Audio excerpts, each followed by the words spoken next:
So I changed the title because I don't think we want to know whether Emapalumab has a role. We want to understand whether interferon gamma has a role, okay?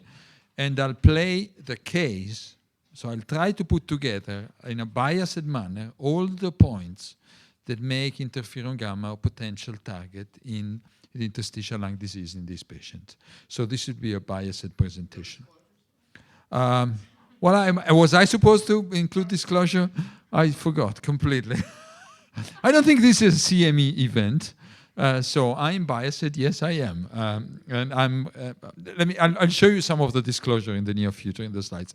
So I think these are the three papers we have all been alluding to, in addition to the abstract from the Russian series of patients that I have looked at. Actually, thank you, Alexei, for pointing it out. I dug it out. So these are the three things that, to me, represent provide the rationale, albeit very vague in some of these, regarding the possibility that interferon gamma is involved and that therefore it can become a potential target. Let me go through these. First of all, there is no doubt that interferon gamma is a major player in MAS. I think we have plenty of evidence suggesting that this is true for a biomarker point of view, from an animal point of view, in a number of animal models of HLH, including those that are generated on a background of high inflammatory activity, either IL-6 or IL-18. We have a number of data in animals pointing to the fact that interferon gamma neutralization is effective in mice, essentially in all models of HLH in which it has been tested. And we have initial data in patients that are summarized in these 3 lines. So there are 9 patients enrolled in the MAS SJIA trial, plus 2 compassionate use patients. All of them achieved complete response. We have treated 3 patients, 2 with an RSC4-induced disease and 1 with CDC42-induced disease, and all 3 of them responded very satisfactorily to neutralization of interferon gamma. So I think there is no doubt that interferon gamma is a target in this disease.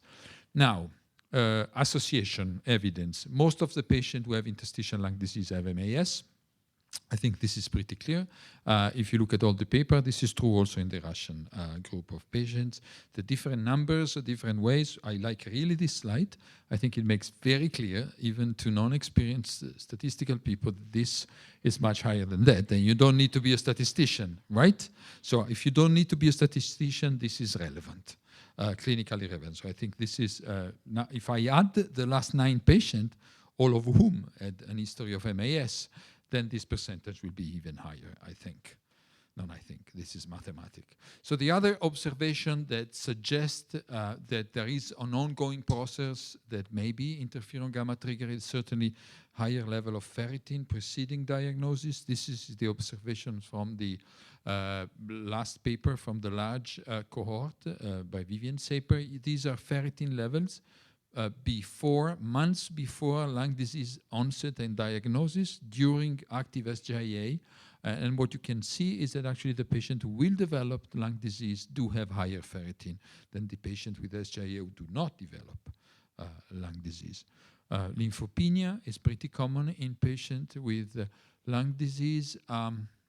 The way this was calculated in the study from Vivian is highly non-precise because it's less than 60% of lower limit of normal of adults. This is not what we do. It's much more complicated than that, but I think it's a general observation that most of us has done that these patients do have a decrease in lymphocyte count. LDH was mentioned. I think also some of these patients have lower platelet count. I mean, I'm not talking about non-normal platelet count, lower than expected based on their inflammatory states. This was already shown to you. Patients with lung disease have higher levels of interleukin-18. We have seen this in every possible combination with different assays. So I think this is taken. These patients have high level of IL-18, as much as patients with MAS have high level of IL-18. What is the role of IL-18? I mean, Rafaela showed several potential effects of high level of IL-18. The most relevant one, I believe, it's the ability of IL-18 to be a cofactor for the induction of interferon gamma. We have patients with very high IL-18 level in the range of thousands of picogram per ml. They're just fine. This happens in patients in remission with SJIA. but they're fine. Something hits in and they get into trouble. And we did this experiment using sera from patient with NLRC4, CDC42, or active MAS in SJIA. This is one case in which we add the serum that alone doesn't do anything to interferon gamma production on healthy PBMC from healthy donors. If you add the serum plus another factor, which is IL-12, which is a well-known cofactor for interferon gamma production, then sera together with IL-18 induces plenty of interferon gamma production. If you neutralize the IL-18 receptor in the culture on the responding cells, then interferon gamma induction is abrogated. So I think this really points to the role of interleukin-18 is being a major cofactor in the induction of interferon gamma in our patients. And so there are a bunch actually of observations suggesting that IL-18 is a, what did you use the word predisposing factor? Yeah? Yeah, I don't know what that is, but I think that data in mice point to the fact the IL-18 by binding protein knockout mice, IL-18 transgenic mice are fine. They have free IL-18 measure, they are fine until you hit them with a proper trigger, and then they get very sick. The same is true for patients with all this sort of disease. Most often they have very high level of IL-18. They don't get into overt HLH-MAS, but sometimes they do, and there is a need for a trigger in all these patients. So, next point. Evidence regarding interferon gamma in lung tissue from SJIA-LD patient. I just reiterated what has been done in those two papers. I don't think we need to comment on this. These were already shown to you, but I have read the paper with significant interest. These were also shown to you. But I think it's important to grab 2 points here. IL-18 is elevated in the lung, and I think we know this. IL-18 is elevated in the lung. This is BAL. CXCL9 and CXCL10 were detectable only in 2 out of the BAL fluid, but we have a major issue in measuring, at least I have a major issue in measuring cytokines in BAL. I don't know how to normalize, correct. I don't know how to call it. We were discussing this before. How do you do, Scott? I don't. You don't. Protein doesn't make any sense to me. Correct for protein? Yeah. Creatinine. Yeah. Do you correct for creatinine? No, you don't. This was not corrected as well. Yeah, I know. So we actually don't know.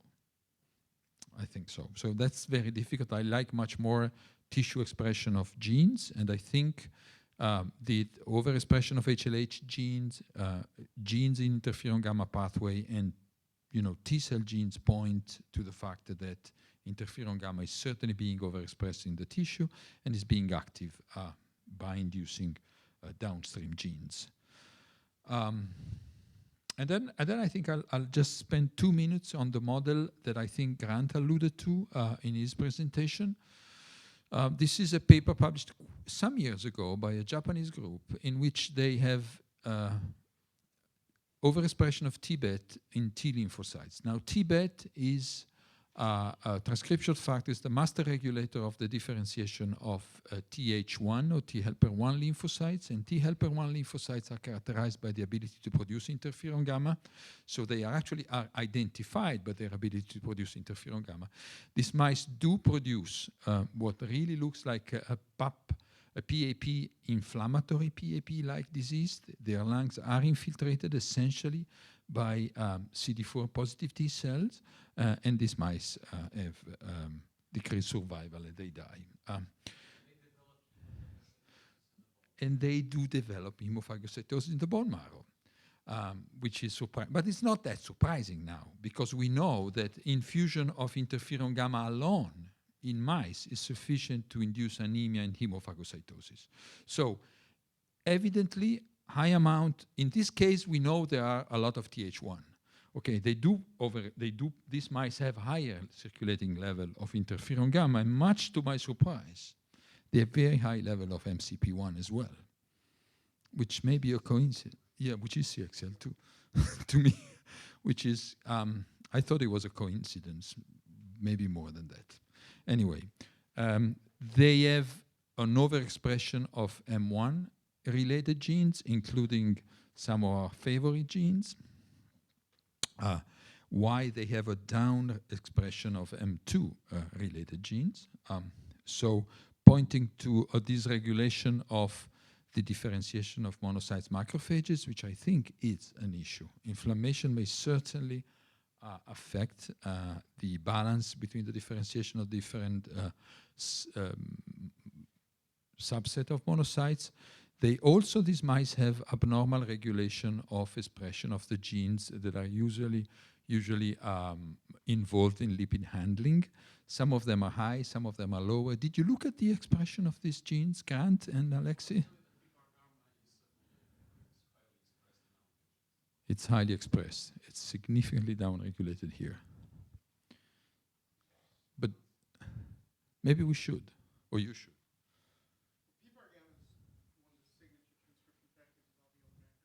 Say again? PPAR-gamma is like a signature transcription factor of alveolar macrophages, period. Right. The fact that it's down suggests that Will suggest that the alveolar macrophages are not there. yeah, they're either being replaced or going to be. Alex, we need to look at the lungs. When referring to peripheral blood data, in peripheral blood there is significant overexpression of PPAR-gamma, and you see the whole pathway getting. Yeah, but then PPAR-gamma in peripheral blood is an anti-inflammatory thing. It could be. So we need to look at the Lung. I think it might be interesting.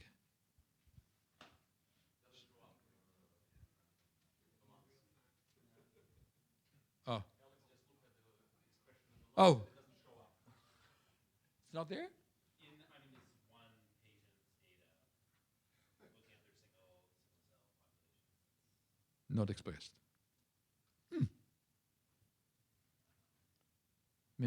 Maybe we should. ABCA1, since you're there. It's only 4. Sure, yeah. Thank you. Yeah, that's high in some mast cells and particular macrophage population. ABCG1? I know. Yeah. This is a lab meeting, actually.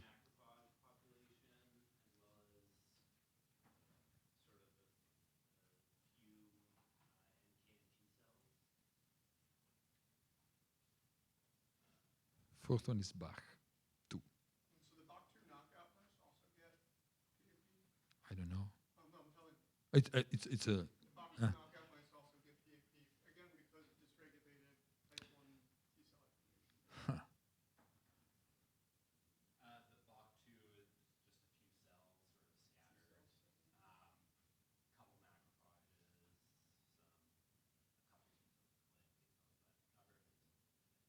I think you should look into this. That would be great. You will. And that's it. I think we have a lot of circumstantial evidence that I went through, pointing out to the fact that it may be important. Not to say that we have had one little girl whose CT scan clearly improved, and we have a second one who was one of the compassionate use patients who is doing to do her CT scan this month. So we learn a little.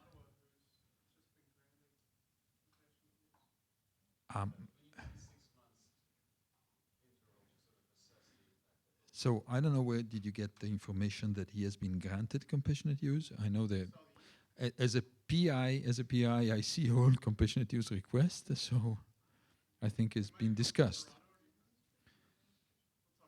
I know this patient. I discussed the patient with Rachel and Johannes Roth, so I know the patient. They're discussing it.